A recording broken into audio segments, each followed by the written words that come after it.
తాకట్లో ఉన్న మీ బంగారాన్ని విడిపించి ఆ రోజు ఆన్లైన్ రేటుకి కొంటాం. Sharma gold company. నమస్తే, వెల్కమ్ టు సుమన్ టీవీ. నేను మానస. ఈ రోజు మనతో పాటు ఉన్నారు ప్రముఖ ఆధ్యాత్మికవేత్త, జ్యోతిష్య పండితులు ప్రదీప్ జోషి గారు మనతో ఉన్నారు. వారితో మాట్లాడదాము. పూరిలో జరిగినటువంటి ఒక అద్భుతమైన ఘటన గురించి డిస్కస్ చేద్దాం.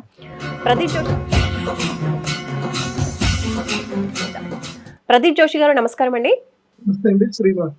పూరిలో ఒక అద్భుతం జరిగింది. మనం న్యూస్ లో చూస్తూ ఉన్నాము. గరుడ పక్షి పూరి పైన, ఆలయం పైన ఉండేటువంటి ఆ జెండాని తీసుకుని చుట్టూరా గుడి చుట్టూ ప్రదక్షిణ చేసింది.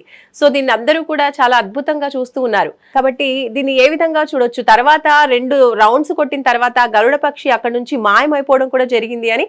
అయితే ఆలయ అధికారులు మాత్రం ఇంకా స్పందించలేదు. ఎంతో పవిత్రమైనటువంటి ఆ జెండా గురించి, ఆ పక్షి అలా తిరగడం గురించి జ్యోతిష్యపరంగా మీరేం చెప్తారు? పూరి జగన్నాథ స్వామి దేవస్థానంకి సంబంధించి ఏదైతే గరుడ పక్షి జెండాని తీసుకొని వెళ్ళింది అనేటువంటి వార్త అయితే మేము చూస్తున్నాము. దీని జ్యోతిష్ శాస్త్రంలో, శకున శాస్త్రంలో దీని విశేషంగా కొన్ని విచారణ కొన్ని చెప్తారు. ఇప్పుడు మనకి గ్రహ కూటమి కూడా అంత బాగాలేదు, షష్టగ్రహ కూటమి. నేను ఆల్రెడీ ఇంతకు ముందు కూడా చెప్పాను. మే 15వ తారీఖు వరకు, అంటే ఏప్రిల్ 29 నుంచి మే 15వ తారీఖు వరకు గడ్డు కాలము, చాలా నెగిటివ్ టైం అని కూడా చెప్పాను. ఈ నెగిటివ్ టైంలో ఈ మొత్తం ఈ ఏప్రిల్ 28వ తారీఖు నుంచి చూసి మనం డైలీ చూస్తున్నాం, ఎక్కడో ఒక చోట భూకంపాలు వస్తూనే ఉన్నాయి, అంటే విపత్తులు జరుగుతున్నాయి. మొన్న మధ్యనే శాన్ ఫ్రాన్సిస్కోలో భూకంపం వచ్చింది, తర్వాత ఇండోనేషియాలోనూ భూకంపం వచ్చింది, తర్వాత బ్యాంకాక్ లో భూకంపం వచ్చింది, తర్వాత సమంత్ర దీవుల్లో కూడా మొన్న మధ్యనే భూకంపం వచ్చింది.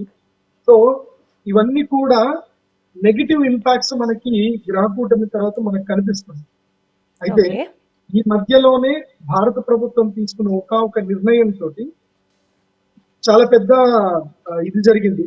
వీళ్ళు ఊచకోత మొదలయ్యింది. ఎక్కడ వెస్ట్ బెంగాల్లో మనం చూస్తానే ఉన్నాము. ఒక ఇద్దరిని దారుణంగా చంపేశారు, తర్వాత షాపులన్నీ తగలబెట్టేశారు అనేది మన వార్తల్లో ఆల్రెడీ చూడడం జరిగింది. సో ఇప్పుడు మనం అర్థం చేసుకోవాల్సింది ఏమిటంటే కనుక, ఇప్పుడు ఇది భారతదేశానికి చాలా గడ్డు కాలము. ఇప్పుడు చాలా అందరూ జాగ్రత్తగా ఉండాలి. ఇది భగవంతుడు కూడా ఒక సూచన ఇచ్చాడు. భగవంతుడి యొక్క వాహనమైనటువంటి గరుత్మంతుడు ఆ యొక్క ధర్మ సంకేతమైనటువంటి జెండాని పట్టుకొని ఆలయం చుట్టూ ప్రదక్షిణ చేశాడు అంటే అర్థం ఏంటంటే, సనాతన ధర్మాన్ని, ఈ యొక్క ప్రపంచం యొక్క శాంతిని కోరేటువంటి ప్రతి ఒక్కరు కూడా ఇక చాలా జాగ్రత్తగా ఉండాలి, ఐకమత్యంగా ఉండాలి, ధైర్యంగా ఉండాలి. ఇక నాకెందుకులే అన్న ఆలోచన నుంచి బయటకు రావాలి. ఇది బాగా గుర్తుపెట్టుకోండి. నాకెందుకులే, ఇది నా సమస్య కాదు అన్న ఆలోచనలో ఉండకూడదు. సమైక్యంగా ఉండాలి. ప్రతి ఒక్కరు, ప్రతి భారతీయుడు ఈ దేశము యొక్క సమైక్యతను, సమగ్రతను కాపాడడానికి ప్రతి భారతీయుడు సిద్ధంగా ఉండాలి.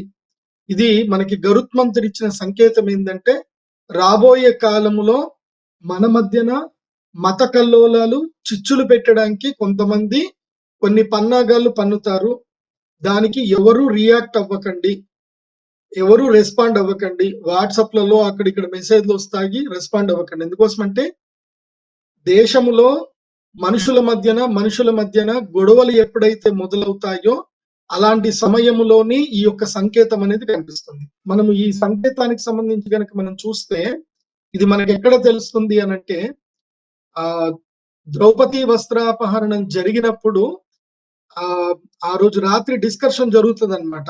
ఈ దుర్యోధనుడికి వీళ్ళందరూ డిస్కషన్ జరుగుతున్నప్పుడు నక్కలు గట్టిగా అరవడము, గరుడ పక్షి వచ్చేసి ఆ యొక్క కురువంశానికి సంబంధించిన పతాకాన్ని తెంపేయడం. సో ఇది సిమ్టమ్ అన్నమాట. అంటే యుద్ధం రాబోతుంది అనేది సిమ్టమ్. ఇది ఆల్రెడీ మనకి మహాభారతంలో ఇది ఎపిసోడ్ ఉంటుంది. ఇది మన మహాభారతంలో జరిగింది గతంలో. కురుక్షేత్ర యుద్ధం జరగకన్నా మునిపే ఈ సిమ్టమ్స్ కనిపిస్తున్నాయి అని చెప్పేసి వాళ్ళు డిస్కషన్ చేస్తారు. ఏం కాబోతుంది అని అంటే, రాబోయే కాలంలో విపత్తు రాబోతుంది అనడానికి ఇది సిమ్టమ్. ఇది గరుత్మంతుడు ఆ యొక్క సనాతన ధర్మానికి సంబంధించి ఒక కాషాయం యొక్క జెండాని పట్టుకొని ఆయన వెళ్ళాడు అంటే అర్థం ఏంటంటే, భవిష్యత్తులో ధర్మయుద్ధం రాబోతుంది. సో దానికి సంబంధించిన మత కల్లోలాలు ఎక్కువగా కాబోతున్నాయి. ఇది మనకి భగవంతుడిచ్చిన సూచన. కాబట్టి నేను చెప్పేది ఏంటంటే, ఈ మధ్య ఇప్పుడు ప్రభుత్వం ఏం చేసినా ప్రజల మంచి కోసమే చేయడం జరుగుతుంది. అనవసరంగా ప్రజలు అంటే ఈ యొక్క ఏమీ నేను చెప్పేది ఏంటంటే ఒరిగేది ఏమీ ఉండదు. మన మధ్యన గొడవలు పెట్టుకొని పైన నాయకులు మాత్రం సంబరాలు చేసుకుంటారు.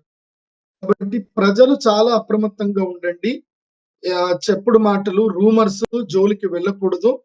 ముఖ్యంగా ఈ మత కల్లోలాలు ఎక్కువగా జరిగే అవకాశం ఉంటుంది కాబట్టి ఆ మత కల్లోల విషయంలో ప్రజలు చాలా అప్రమత్తంగా ఉండండి. అందరూ సమైక్యతని పాటించండి. ఎక్కువగా ఓవర్ రియాక్ట్ అవ్వకూడదు. ఎందుకోసమంటే ఏదైనా సరే మనకి చట్టం అంటూ ఉన్నాయి. కొంతమంది అపోహలు క్రియేట్ చేస్తారు. ఇది మంచిది కాదు, మనల్ని నాశనం చేయడానికి చేశారని చెప్పి చాలా చేస్తారు. ఏది కూడా పట్టించుకోవద్దు. నేను అందరికీ చెప్తున్నాను, భారతీయులందరికీ చెప్తున్నాను. ఇది మే 15 నుంచి ఇది ఆల్మోస్ట్ మే 15 మే 30వ తారీఖు వరకు, మే 15వ తారీఖు వరకు అయితే చాలా బ్యాక్ టైం ఉంది.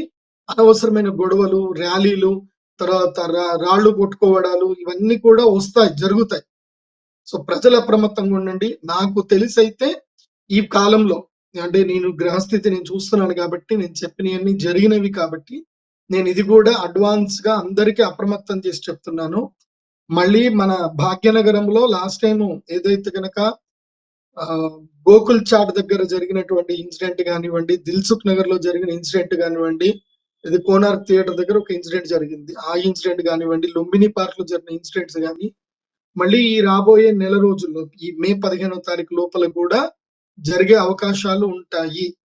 కాబట్టి నేను భద్రతా సిబ్బందికి కానీ, రక్షణ దళాలకు కానీ, తర్వాత ఎన్ఐఏ వారికి కానీ మేము ముందుగానే సూచిస్తున్నాం. ఎందుకోసమంటే ఇది గ్రహస్థితి బాగాలేదు అంటే అర్థం ఏంటంటే ఎవరికో ఒకళ్ళకి నెగిటివ్ మైండెడ్ ఎవరో ఒకళ్ళు స్టెప్ తీసుకుంటారు, ఏదో ఒకటి చేస్తారు. ఇప్పుడు గ్రహస్థితి బాగాలేదు, ట్రంప్ గారి నిర్ణయాలు తీసుకోవాలని చెప్పి ట్రంప్ గారికి జ్యోతిష్యం తెలియదు కదా.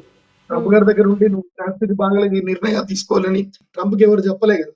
చూడండి, స్టాక్ మార్కెట్ మొత్తం కూడా బ్లడ్ మార్కెట్ అయిపోయి కంప్లీట్ స్టాక్ మార్కెట్ కుదేలైపోయింది. ఇది ఆల్రెడీ నేను ప్రీవియస్ గానే మనం ప్రెడిక్ట్ చేయడం కూడా జరిగింది, సుమన్ టీవీలోనే చెప్పడం జరిగింది. సో నేను చెప్పేది ఏంటంటే ఇప్పుడు మనుషులకి మనుషుల మధ్యన తగాదాలు కావాలని పెడతారు. ఎవరు ఓవర్ रिएक्ट अव्वకండి. मैं सब लोगों को ये बोल रहा हूँ, ज्यादा रिएक्ट मत हो जाइए, क्योंकि आपस में हम लड़े तो वो ऊपर लोगों वाले खुशी हो जाते हैं, हम आपस से लड़े तो कुछ भी फायदा नहीं है. क्योंकि ना फाइनली हम जाके देखे तो हमारा घर वालों को हम समझना चाहिए, हम घर वालों को खाना रखना चाहिए. फाइनली हमको खुद का काम करना चाहिए, हमको गवर्नमेंट को टैक्स पे करना चाहिए. कोई आके हमको कोई भी 1 रुपए भी नहीं देते. आप लोग सब लोग समझ लीजिए एंड आराम से रहिए कि किसी का जो मकसद रहता है ना, वो मकसद को आप फुलफिल मत कीजिए. उससे जितना भी झगड़ा हो जाओ कुछ भी फायदा नहीं है. कोई के किसी को भी फायदा नहीं है, इंडिविजुअल को किसी को भी कोई फायदा नहीं होता है. जो कुछ मकसद लोगों को फायदा होने के लिए हमारा भारत में, हमारा इंडियंस के लोगों में ये झगड़ा रखने के लिए कोशिश करते हैं. मैं सारे लोगों को, इंडियंस को मैं ये कह रहा हूँ, आप आराम से रहिए, डोंट पैनिक. ఇది మాత్రం రైట్. అంటే చెప్తున్నాను. గురుగారు, గరుడ పక్షి తిరగడం అనేది నిజంగా గరుడ పక్షి అలా చేయడం అంత ఆంతర్యం ఉందంటారా? గరుడ పక్షి నిజంగా జెండా అలా తిప్పడం అనేది అంత చెడుకు ఈ సూచన అని చెప్పొచ్చా? గరుడ పక్షి రావడం లేదంటే అనేది పూరిలో అలా అంత పవిత్రమైన జెండాని తీసుకొని తిరగడం వల్ల ఇది సూచిస్తున్నారని చెప్పుకోవచ్చా? చెప్తున్నాను కదా, ఇప్పుడు జెండాలు విరిగిపోవడము, జెండాని ఎవరైనా ఏవైనా పక్షులు వచ్చి తీయడము, అందులోనూ పక్షిరాజు గరుడు వచ్చి తీశాడు అంటే విపత్తు రాబోతుంది అని అర్థం. ఇది జ్యోతిష్ శాస్త్రంలో ఉంటుంది, పక్షి శాస్త్రంలో కూడా ఇవి ఉంటాయి. పక్షులు మనకి భవిష్యత్తు సంకేత సూచకాలు కూడా చూపిస్తాయి. మనకి చిన్నప్పటి నుంచి కూడా తెలుసు, కాకి వచ్చి మన ఇంటి మీద వాలింది, అరిచింది అంటే చుట్టాలు వస్తున్నారు అని చెప్పి మన తెలుగు వాళ్ళలో ఎక్కువ నానుడు. సో అట్లాగే ఈ గరుడ పక్షి